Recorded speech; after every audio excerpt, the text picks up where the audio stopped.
তো পূর্বে আমরা দেখেছিলাম যে কন্ডিশনাল স্টেটমেন্ট গুলো কিভাবে ব্যবহার করে আমরা এলস ইফ এর মাধ্যমে আমরা কাজ করতে পারি। সো এই পূর্বে আমরা দেখব যে আমরা সুইচ কেস ইউজ করে আমরা কিভাবে কাজটা করতে পারি।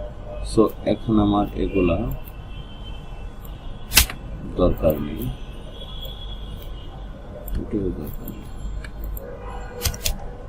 আচ্ছা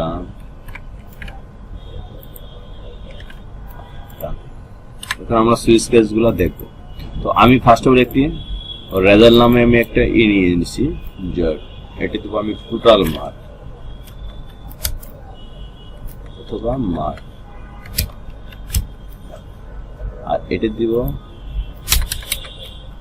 গ্রেড, সে কত পাইছে। দুটি জিনিস আমি ডিফাইন করে নিলাম। এখন সুইচের কাজটা হলো সে সর্বপ্রথম গ্রেডটাকে নিবে, মার্কটাকে সে নিবে, সে মেন রেজাল্টটা তার কাছে কত আছে সেটা সে নিবে। নেওয়ার পর সে এটা নিবে, এই সংখ্যাটাকে সে কেসের মাধ্যমে নিবে, নেওয়ার পর চেক করবে যে তার কাছে যে সংখ্যাটা আছে সেই এই সংখ্যা থেকে সে কি বড় কিনা। তো ফার্স্ট অফ অল আমি লিখলাম 99। সো প্রথম সে দেখবে যে কত পাইছে, 100 মধ্যে সে কত পাইছে, যদি পায় তাহলে এটা কি করবে A+ দিয়ে দিবে। দেন আর না পারে সরাসরি এখান থেকে কি করবে, সে ব্রেক করবে, ব্রেক করে সেম এখানে চলে আসবে। তো আমি এখানে লিখলাম যে আপনার 89। তো 89 পেলে আপনি কিভাবে A-। সো এরপরে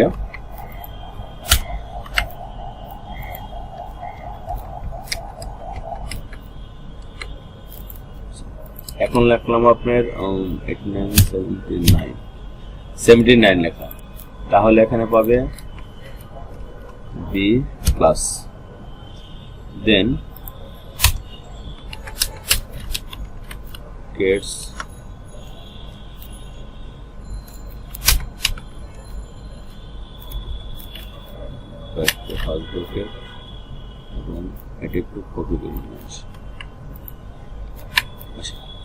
যখন এটা 69 পাবে তখন পাবে এটা হবে কি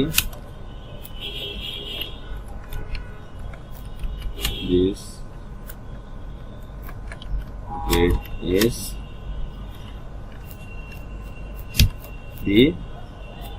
B পাবে, তখন সে এটা কি পাবে B পাবে। দেন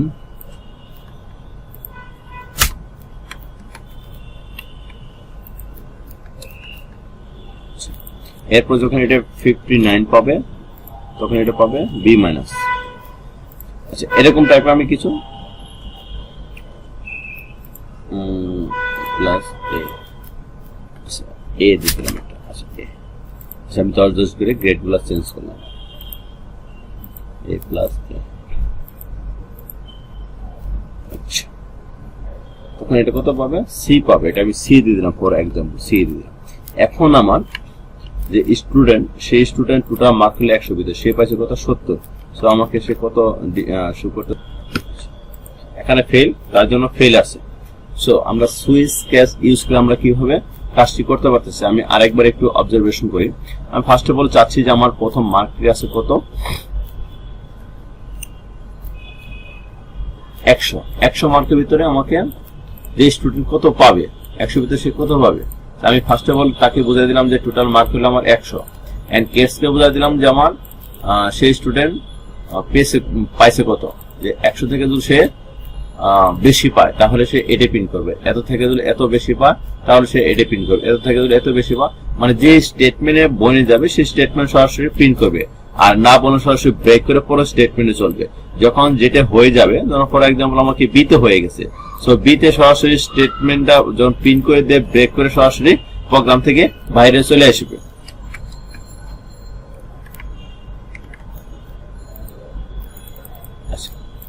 এখন আমার এখন আমি ইনপুট দিলাম যে আমার পাইছে 99, তাহলে আমাকে পাওয়ার কথা কি A+, পাবে। তো দেখি হ্যাঁ A পাইছে, কারণ 99।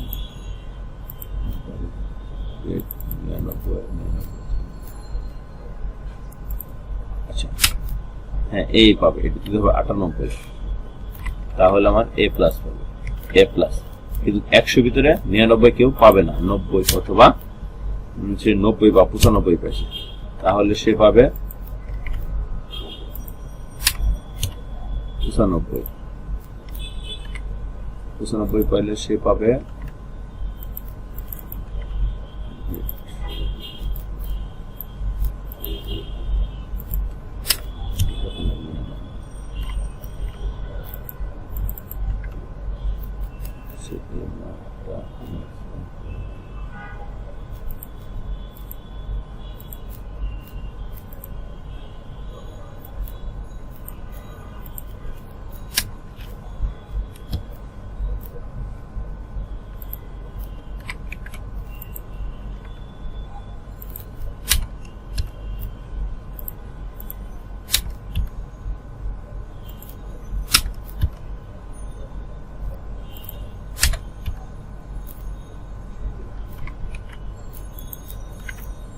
আচ্ছা আমার একটু ত্রুটি ছিল আমি এখন দেখি 99 তে 98 96 প্লাস পাবে হ্যাঁ 99 যদি আমাকে প্লাস কারণ 99 থেকে সে পাচ্ছে না সে 90 থেকে 90 দিলে সে আমাকে এ প্লাস দেখাচ্ছে হ্যাঁ হয়ে গেছে সো ইস গ্রেটার এটা থেকে এই মানটা বড় কিনা যে মানটা সে পাচ্ছে তার থেকে এটা বড় যদি হয় তাহলে এটা পিট করবে সে সেম সবগুলা সে চেক আপ করবে যে আসলে সে সো বন্ধুরা আমি আরেকটি স্টেটমেন্ট আপনাকে দেখাবো যে স্টেটমেন্টটি এটা আমি গ্রেডটা একটু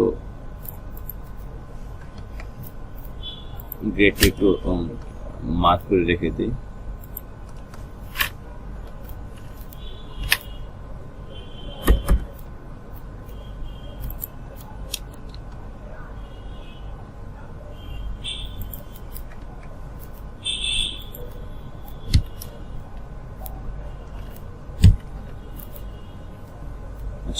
এখানে স্টেটমেন্টটি ইউজ করি এই স্টেটমেন্টটি হলো আমি আজকে যে ডেট সেই ডেটটি দেখাতে চাচ্ছি সো আজকের ডেটটি কি ডেট এন্ড টাইম কনস্ট্যান্ট আমি দেখব